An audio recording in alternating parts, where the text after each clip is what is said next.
Hello everyone, आप सबका स्वागत है मेरे क्लासेस जिसका नाम है मिसेस आनंद क्लासेस और मैं हूँ स्मृति। आप सबके लिए मैं लाई हूँ फिर से एडिटोरियल एनालिसिस 18 अगस्त 2022 का।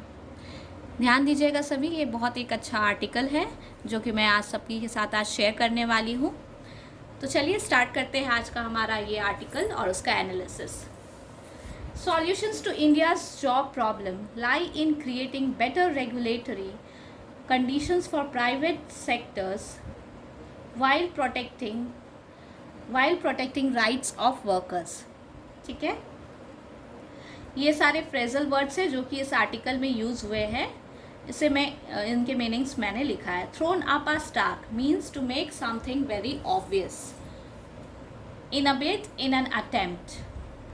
ये मीनिंग्स आपको क्लियर होंगे जब हम लोग आर्टिकल को देखेंगे। ठीक है, let's start the article.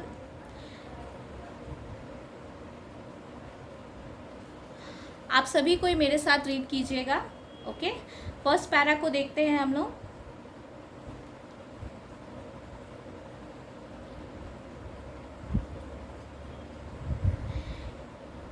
An analysis of the annual reports of companies for the previous financial year 2021-22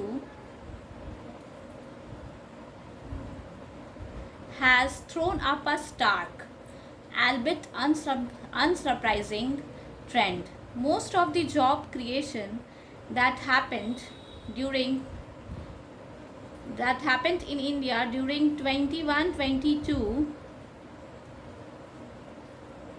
was in the private sector, while the government-owned enterprises saw a decline in the total number of people they employed. When this paper reviewed the top 15 listed public sector undertakings by market capitalization, it found that a majority saw a reduction in public sector undertakings, that is PSUs, by market capitalization. It's found that the majority saw a reduction in the number of people employed. This trend was witnessed across several sectors and included PSUs such as State Bank of India, Coal India, ONGC, NTPC, BPCL and HAL. A similar analysis for the private sector found that 8 out of the top 10 private sector firms by market capitalization added to their workforce. Together, these firms added 3 new jobs in the last financial year. सबने read किया? तो चलिए अब हम लोग फिर से एक बार रीड करते हैं। मैं इसका एक्सप्लेनेशन करती हूँ। N analysis of the annual reports of companies, मतलब जो एनालिसिस हुआ है रिपोर्ट्स का कंपनीज के ऊपर for the previous year, last year financial year का, has thrown up a stock. Thrown up a stock का मीनिंग क्या होता है? To make something very obvious.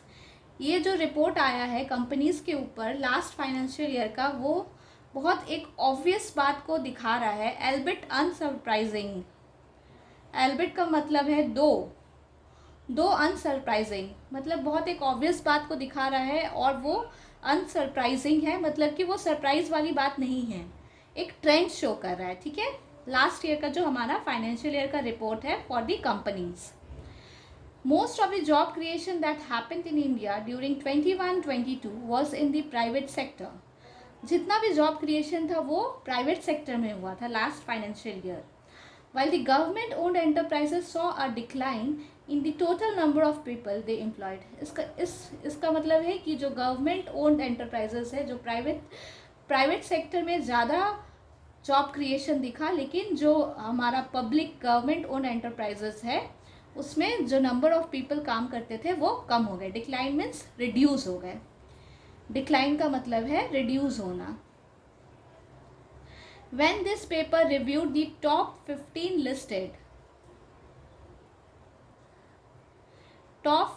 listed public sector undertakings, तो इससे पता चला कि जो top 15 listed public sector undertakings है बाय मार्केट कैपिटलाइजेशन। कैपिटलाइजेशन का आपका मीनिंग होता है कि कोई भी जो कन्वर्शन है आपका इनकम जो हुआ उसको कैपिटल में कन्वर्ट करना, उसको कैपिटलाइजेशन बोलते हैं, ठीक है। When this paper reviewed the top 15 listed public sector undertakings by market capitalization, it found that a majority saw a reduction in the number of people employed. जितने भी पब्लिक सेक्टर अंडरटेकिंग्स के ऊपर paper जो undertaking से उसको review किया गया, तो देखा गया है कि जो नंबर ऑफ पीपल एम्प्लॉयड है वो कम हो चुके हैं। ये जो ट्रेंड है वो विटनेस किया गया है सेवरल सेक्टर्स में, including PSUs, that is public sector undertakings such as State Bank of India, coal India, ये जो कंपनीज के नाम दिए हैं, इन सब में देखा गया है कि आपका रिडक्शन हुआ है नंबर ऑफ पीपल एम्प्लॉयड में, ठीक है। एक सिमिलर एनालिसिस आया प्राइवेट सेक्टर के लिए भी, जिसमें 10 प्राइवेट सेक्टर कंपनीज को देखा गया। उसमें आउट ऑफ 10 8 कंपनीज में एम्प्लॉयज़ ऐड ऑन हुए हैं। सबको समझ में आ रहा है? पब्लिक सेक्टर अंडरटेकिंग्स में PSUs में 15 पब्लिक सेक्टर कंपनीज को देखा गया, उसमें जो एम्प्लॉयड थे वो रिडक्शन हुआ, एम्प्लॉयज़ का रिडक्शन हुआ। But if you consider the private sector firms, 8 out of 10 private sector firms has added their employees. Added to their workforce मतलब होता है कि एम्प्लॉयज़ को वो रिक्रूट किए और एड ऑन हुआ। Together these firms added 3 lakh new jobs in the last financial year. ये सारे फर्म्स मिलके जो भी प्राइवेट सेक्टर के हैं 3 लाख न्यू जॉब्स क्रिएट किए, ठीक है। सबको समझ में आया? कमेंट बॉक्स में प्लीज़ कमेंट कीजिएगा किसी को दिक्कत होने से। Now we move on to the next para, okay. These reports मेरे साथ आप सभी रीड करेंगे। These reports point to 2 main conclusions. 1. The era of looking at PSUs to solve India's joblessness is long over. Last year, India's GDP grew at almost 9%. For the best positioned public sector companies to be able to even hold on to existing jobs in such a year, leave alone create new ones, says a lot about where the solutions do not lie. The analysis also shows what part of the economy can create jobs. This should put in perspective how government jobs are demanded and promised in India. Every day, there are demands from the government to recruit more people. In turn, governments too promise to create lakhs of jobs in a bid to either come to power or retain it. In the recent past, it was reported that the Prime Minister's office had instructed that recruitment of 10 lakh people be done by the government in mission mode in the next year and a half. The newly minted Bihar government has also promised 10 lakh jobs within the government fold. तो इसमें क्या बोल रहा है author कि जो reports है वो 2 मेन कंक्लूजन को पॉइंट आउट करता है। पहला कि जो हम लोग सोचते थे एरा मतलब जिस हम लोग डील करते थे PSUs को देखते थे कि इंडिया का प्रॉब्लम जॉबलेसनेस का प्रॉब्लम को सॉल्व कर देगा। जो समय था हम लोग सोचते थे कि PSUs इंडिया का जॉबलेसनेस प्रॉब्लम को ख़त्म कर देगा, वो अब समय चल गया है। लास्ट ईयर का जो GDP था वो ऑलमोस्ट 9% इंक्रीज़ किया। जो पब्लिक सेक्टर कंपनीज़ हैं वो इतना भी नहीं कर पा रहे कि जो एग्जिस्टिंग जॉब्स हैं उसको भी सिक्योर करें, वहाँ से लोग छोड़ रहे हैं, ठीक है। ये पता करता है कि कहाँ सॉल्यूशंस है, सॉल्यूशंस नहीं है, where the solutions do not lie. ये बोलता है जहाँ पे पीपल छोड़ रहे हैं गवर्नमेंट जॉब्स को, तो उससे पता चलता है कि यहाँ पे सॉल्यूशन नहीं है। एनालिसिस जो है वो एक पार्ट ऑफ द इकोनॉमी को बताता है कि कहाँ क्रिएट हो सकता है जॉब, कौन सा इकोनॉमी का पार्ट जॉब्स को क्रिएट कर सकता है। This should put in perspective मतलब एक नज़रिया, how government jobs are demanded and promised in India. हम लोग क्या करते हैं इंडिया में बहुत सारे गवर्नमेंट जॉब्स डिमांड करते हैं और प्रॉमिस भी करते हैं। हर दिन there are demands from the government demand करती है कि मोर पीपल को रिक्रूट किया जाए। इन टर्न गवर्नमेंट्स ये भी प्रॉमिस करती है कि वो लैक्स ऑफ जॉब को क्रिएट करेंगे। इन अ बिड का मतलब आपका होता है इन एन अटेम्प्ट, ठीक है। In an attempt to either, वो जो प्रॉमिस करते हैं कि हम लैक्स ऑफ जॉब क्रिएट करेंगे, वो या तो पावर में आने के लिए करते हैं या तो अपना पावर को मेंटेन करने के लिए करते हैं. Retain it means maintain it. Okay.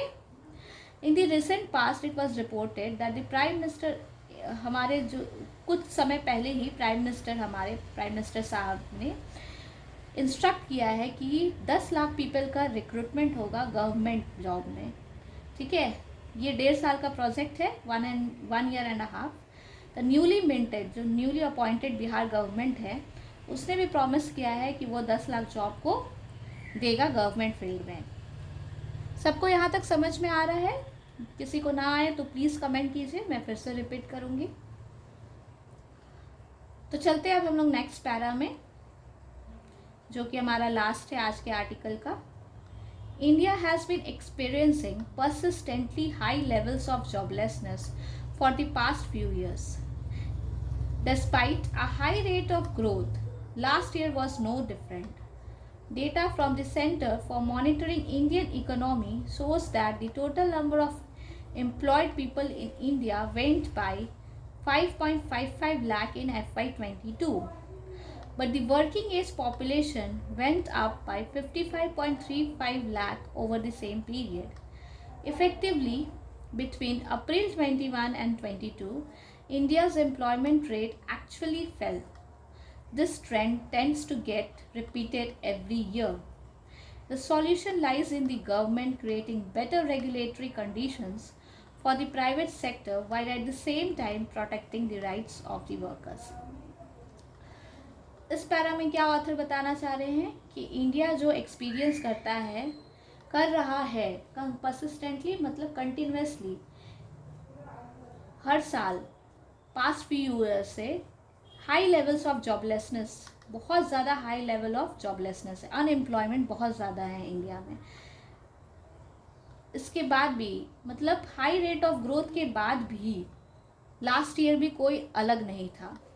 जो कि डेटा जो आया है centre for monitoring Indian economy, वो दिखाता है कि total number of employed people बढ़ गया है 5.55 लाख में. बट जो पॉपुलेशन एज है, जो वर्किंग एज पॉपुलेशन है, वो भी इंक्रीज हुआ है 55 लाख में सेम पीरियड में. इफ़ेक्टिवली जो बता रहा है डेटा, अप्रैल 21 से 22 के बीच में इंडियाज़ एम्प्लॉयमेंट का जो रेट है वो एक्चुअली गिर गया है. ये ट्रेंड ऑलमोस्ट एवरी ईयर ऐसा ही ट्रेंड रहता है. ऑथर बोल रहा है कि ऐसा ही ट्रेंड ऑलमोस्ट हर ईयर रहता है. तो इसका जो सॉल्यूशन है वो गवर्नमेंट को क्या करना है, सॉल्यूशन में बेटर रेगुलेटरी कंडीशंस देना है प्राइवेट सेक्टर के लिए. लेकिन ये जो रेगुलेटरी कंडीशंस होगा वो ऐसा होना चाहिए कि राइट्स ऑफ द वर्कर्स भी प्रोटेक्ट रहे. ठीक है, सबको समझ में आया? तो आप सभी प्लीज़ मेरे चैनल को सब्सक्राइब करें और ऐसे वीडियोस देखने के लिए लाइक करें, सब्सक्राइब करें और कमेंट करें. मैं जो एडिटोरियल एनालिसिस का वीडियो है वो मैं हर दिन शेयर करूँगी आप सभी के साथ. और मेरा और एक सीरीज़ चल रहा है, वो है परसेंटेज का सीरीज़. प्लीज़ उसे भी विज़िट करें अगर आपको रिक्वायरमेंट है तो. अगर आप एस्पिरेंट हैं, यूपीएससी या कॉम्पिटिटिव एग्ज़ाम्स के लिए प्रिपेयर कर रहे हैं, तो please visit my playlist percentage series. और please like and subscribe my channel. Thanks for watching.